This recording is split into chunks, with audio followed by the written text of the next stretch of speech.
Hello guys, welcome back to my channel. इस video में हम बात करेंगे पेटेंट डक्टस आर्टरियोसिस के बारे में। एसाइनेटिक कंजेनाइटल हार्ट डिफेक्ट के 3 एग्जाम्पल है हमारे पास, जिसमें पहला है अगर वेंट्रिकल के सेप्टम में डिफेक्ट हुआ तो उसको हमने कहा है वेंट्रिकुलर सेप्टल डिफेक्ट। अगर एट्रिया के सेप्टम में डिफेक्ट हुआ है तो हमने उसको बोला है एट्रियल सेप्टल डिफेक्ट। और पीडीए, जिसके बारे में हम इस वीडियो में बात करेंगे। पीडीए में क्या होता है, जो डक्टस आर्टरियोसिस क्या होता है, ये कनेक्ट करता है एओर्टा और पल्मोनरी आर्टरी को। ये बर्थ के पहले तक ओपन रहता है और नॉर्मली बर्थ के बाद क्लोज हो जाता है, बट पीडीए के पेशेंट्स में ये क्लोज नहीं होता है, ये ओपन रहता है। इसलिए हमने इसको बोला है पेटेंट डक्टस आर्टरियोसिस, यानी कि जो डक्टस आर्टरियोसिस है वो बर्थ के बाद भी ओपन है। मोर कॉमनली ये देखा गया है प्रीटर्म बेबी में, जिनका बर्थ 37 वीक से पहले हो जाता है उनको हम प्रीटर्म बोलते हैं, और पोस्टर्म उनको बोलते हैं जिनका बर्थ 42 वीक के बाद होता है। और ये फीमेल में भी ज़्यादा देखा गया है, और साथ में कंजेनाइटल रूबेला सिंड्रोम में देखा गया है। एक छोटी सी इन्फॉर्मेशन जो यहाँ पे मैं ऐड करना चाहूँगा वो है clinical triad of congenital rubella syndrome, जिसमें कि कैटरेक्ट, डेफनेस और कंजेनाइटल हार्ट डिफेक्ट होता है। जिसमें कि more commonly congenital heart defect कौन सा होगा जो हम अभी पढ़ रहे हैं इस टॉपिक में, वो है पेटेंट डक्टस आर्टरियोसिस। प्रेजेंटेशन की बात की जाए तो preterm baby at the time of the birth और टर्म बेबी में लगभग 6 हफ्ते के बाद। इसी के साथ साथ जब ब्रेस्ट फीड कराया जाएगा बेबी को तो उसके फोरहेड पर बहुत ज़्यादा एक्सेसिव स्वेटिंग देखने को मिलेगी। उसको हमने बोला है डायफोरियासिस, और डायरिया के मैनिफेस्टेशंस हो सकते हैं। Hence the infant gets irritable due to poor oral intake, क्योंकि पुअर ओरल इंटेक के कारण ब्रेस्ट फीड नहीं कर पा रहा हो ठीक से, इसलिए बेबी चिड़चिड़ा हो जाएगा। अगर हम एग्जामिनेशन की बात करें तो ऑस्कल्टेटरी फाइंडिंग्स हमको क्या मिलती है यहाँ पर, वो है narrow split S2। Narrow split S2 क्यों बोला हमने, क्योंकि यहाँ पर जो एओर्टिक वाल है वो देरी से बंद हो रहे हैं। अब देरी से बंद होने का कारण क्या है, यहाँ पर जो लेफ्ट वेंट्रिकल का ब्लड होगा वो एओर्टा में जाएगा डायरेक्ट। अब एओर्टा और पल्मोनरी आर्टरी दोनों के बीच में तो कनेक्शन बना हुआ है डक्टस आर्टरियोसिस के थ्रू, तो जो एओर्टा में प्रेशर होता है वो ज़्यादा होता है देन दी पल्मोनरी आर्टरी के प्रेशर से। और कितना होता है एओर्टा में प्रेशर, अगर सिस्टोलिक प्रेशर की बात करें अपन 80 to 120 mm of Hg aorta का सिस्टोलिक प्रेशर होता है, वहीं पर एओर्टा का डायस्टोलिक प्रेशर होता है 60 to 80 mm ऑफ Hg।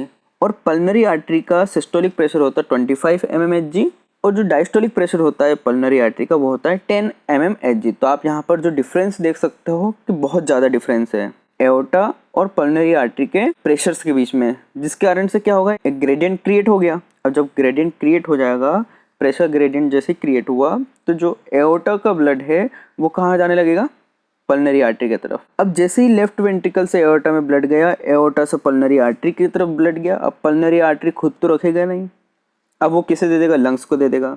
बहुत सारा ब्लड कहाँ जाएगा, अब लंग्स के पास जाएगा। अब लंग्स खुद भी नहीं रखेगा, किसको दे देगा, डायरेक्ट लेफ्ट एट्रिया को। लेफ्ट एट्रिया में ब्लड आया, लेफ्ट एट्रिया ने अपना साइज बड़ा करने लगा, लेफ्ट एट्रिया का इनलार्जमेंट हो गया है। उसी कारण से लेफ्ट एट्रिया भी ब्लड नहीं रखेगा, वो तो डायरेक्ट दे देगा किसको, लेफ्ट वेंट्रिकल को, जिसके कारण हमको देखने को मिला लेफ्ट वेंट्रिकल इनलार्जमेंट। अब यही ढेर सारा ब्लड जो लेफ्ट वेंट्रिकल में आया है वही एओर्टा में जाएगा, और वही ढेर सारे ब्लड को बाहर निकलने में टाइम ज़्यादा लगने वाला है, जिस कारण से जो एओर्टिक साउंड है जो कि एओर्टा के बंद होने पर हमको सुनाई देता है, जो कि एओर्टा ब्लेड बंद हो रहा है। तो अब जो हम रिप्रेजेंट करेंगे यहाँ पे A2 को, वो थोड़ा पास में करेंगे P2 से, जिसको हमने बोला है नैरो स्प्लिट S2। तो ये तो बात हो गई नैरो स्प्लिट S2 की। अभी हम यहाँ पर बात करते हैं मरमर की। मरमर में भी कौन सा मरमर है, तो वो है कंटिन्यूस मशीनरी मरमर। मरमर हमको कब सुनाई देगा, जबकि टर्बुलेंस होगा। अब टर्बुलेंस कब होगा, या तो बहुत तेजी से ब्लड कहीं पे जा रहा है, या तो छोटी जगह से जा रहा है, या फिर बड़ी जगह से भी जा रहा है तो बहुत तेजी से जा रहा है, या फिर वॉल्स को टच करते हुए जा रहा है, तो इस कारण से हमको मरमर या फिर टर्बुलेंस दिखती है। इस केस में क्या होगा, जो कि ढेर सारा ब्लड आ रहा है कहाँ पर, लेफ्ट वेंट्रिकल टू एओर्टा, वही ब्लड जाएगा कहाँ पर, पल्मोनरी आर्टरी में। हमको सिस्टोल डायस्टोल में दोनों में ही हमको ये मरमर देखने को मिलेगी। जो एओर्टा से पल्मोनरी आर्टरी में ब्लड जाएगा वो बहुत ही तेजी से जाएगा, क्योंकि प्रेशर डिफरेंस बहुत ज़्यादा है इसमें। इस कारण से जो हमको कंटिन्यूस मशीनरी मरमर, यानी कि एक मशीन टाइप चलती है, कंटिन्यूसली चलती है, उस तरह का साउंड को सुनाई देगा कंटिन्यूसली। इसलिए हमने इसको बोला कंटिन्यूस मशीनरी मरमर, जो कि सिस्टोल डायस्टोल में दोनों में देखने को मिलेगा हमको, और इसका पीक S2 में हमको देखने को मिलेगा। ट्रीटमेंट की अगर अपन बात करें तो प्रीटर्म बेबी में मेडिकल ट्रीटमेंट से हम डक्टस आर्टरियोसिस को क्लोज करने की कोशिश करते हैं, और टर्म बेबी में सर्जरी करके।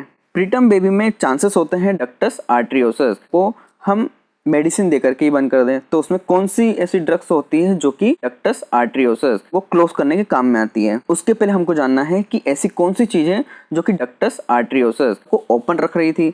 वो है प्रोस्टाग्लैंडिन E2। प्रोस्टाग्लैंडिन फैमिली जो होती है वो रिस्पॉन्सिबल होती है कि डक्टस आर्टरियोसस ओपन रहे। उसमें से मोस्ट कॉमनली या फिर मोस्ट इंपॉर्टेंट जो है वो है प्रोस्टाग्लैंडिन E2 जो कि ओपन रख रहा था डक्टस आर्टरियोसस को। अब उसी को अपन रोक दो, यानी कि प्रोस्टाग्लैंडिन इनहिबिटर लेके आ जाओ, जिस कारण से क्या होगा, जो ओपन था अब वो बंद हो जाएगा। तो प्रोस्टाग्लैंडिन इनहिबिटर कौन कौन से हो सकते हैं, वो है आइबुप्रोफेन, एंडोमिथासिन, वो भी नहीं है तो हमारे पास हम एस्पिरिन दे सकते हैं। ये सारे क्या है, एनसेड्स है, non steroid anti inflammatory drugs. Surgery में क्या हो सकता है, तो सर्जरी में हम या तो लाइगेशन कर दें, जो दोनों के बीच में कनेक्शन बना हुआ है उसको बांध दो, या फिर हम कोयल एम्बोलाइजेशन कर सकते हैं। तो इंडिकेशन क्या क्या हो सकते हैं कि टर्म बेबी में हमको सर्जरी करना है। QP/QS is more than 2:1।